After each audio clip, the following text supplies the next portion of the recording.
So it's episode 4, and it's about Ambitiouz Entertainment. The label has one of the worst reputations in the game, only coming second to Get a Rough, the guys that rebranded to Motherland to wash out their dark past. On episode 4, the episode kicks off with Fifi Cooper spilling the beans on how she got signed to Ambitiouz and how she managed to push Kisses, one of her biggest songs, and basically kick off her career as the rap queen. She speaks on how she dropped the album and how she won awards for the masterpiece. Life at Ambitiouz was going well. They were gearing her for a really good 2015. She moves aside for a bit and Benchmark comes on. They speak on how Fifi Cooper made Ambitiouz look desirable to them because of how well her PR machine was pushing her. She was literally everywhere, posters and gigging. Benchmark were interested to sign, so they pursued. The docu moves to Gigi. Now she moved from Mobile Noise and to Ambitiouz Records. She's here to talk, like she did for episode 3, the Mobile Noise episode. They swiftly move past her and get to the meat of the episode, Emtee. Emtee speaks on how he met his destiny to be with Ambitiouz through a DJ called DJ Slim, a resident DJ at the club, and they had a meeting there. He hopped on a cow train to head to the north for the meet. DJ Slim was at the meeting and so was Khosi, the owner of Ambitiouz Entertainment. Pretty Ugly also mentions how he decided to sign to Ambitiouz in 2017. Things were working out for him. They gave him a budget for music videos, releases, and a PR machine to back him up. The docu goes back to Fifi, and she speaks on how when the label started signing new artists, studios started getting overcrowded, it started being hard to do things quickly as they used to happen before when she was the only child.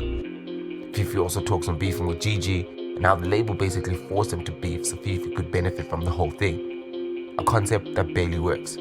She was done. She wanted to leave the label after things changed. The money wasn't making sense to her anymore, and she wasn't number one priority at the label. The machine behind her had moved on to Emtee. She also mentions that she was tired of the boss bossing her around in the studio and chipping in on how to write music and how to record songs. We go back to the juicy part where Emtee talks on how he won an award and was celebrating with the boys during the ceremony at the South African Hip Hop Awards. He says he was walking to the car and apparently Khosi stopped him and the boss said, "Give me what's mine." At the time, Emtee was surprised. He didn't understand what was going on. What was the boss man say? Basically, it clicked for Emtee. After a while, when he realized he was referring to the award, the label owner felt like he made Emtee from the bottom, and his executive production, because of his financial contribution to Emtee, he felt the award was his. He wasn't all the way wrong. He deserved an award too. But Emtee had to take that award home and then order duplicates for producers, composers, writers, and engineers. The point is, Emtee takes that award home that night. He won it. Literally, the most simple concept in music. Artist wins and everyone else wins too. But that wasn't the case at Ambitiouz. There, they let you work and you burn yourself out to their benefit. A poor structure and zero accountability from Ambitiouz Records. All the scenes by Emtee are heartbreaking in this documentary.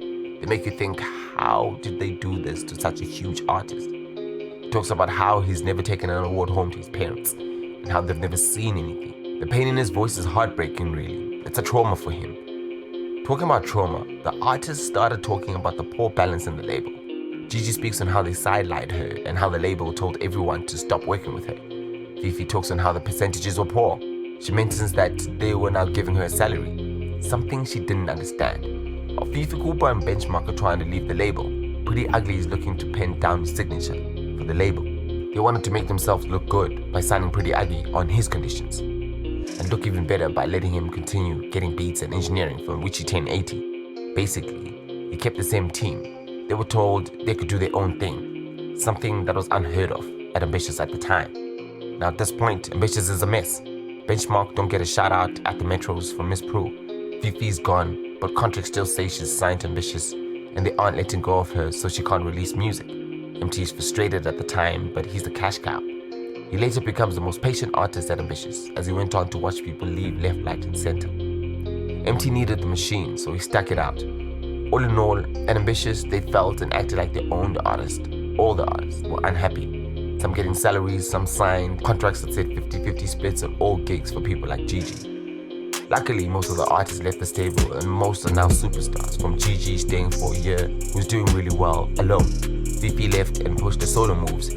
Pretty Ugly left and started passing up. Emtee with his own label, and now a good move for a father of two.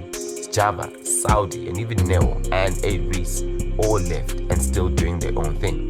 The label still has stars, but the budgets have definitely dropped. Something is wrong, and they might be following in the footsteps from Abala. I think it's time to stop and evaluate. Let's see what happens. Only time will tell. Alright, that's all I got for episode 4. Please comment and let me know what you think of the episode. We also uploaded a short piece of the episode for those without Netflix. Please check those out. Also, please subscribe for more videos and check out our other videos too. Road to 2K subs. Then we're gonna start doing discussions where I show face and we just do some discussions on the top stories weekly. So yeah, can't wait to do that. For now, check out the entire series of Behind Label. We're doing all the episodes one by one, and we're also putting them out there for you to check them out in short clips. Alright, I'm DJ Honcho, and that's all I got.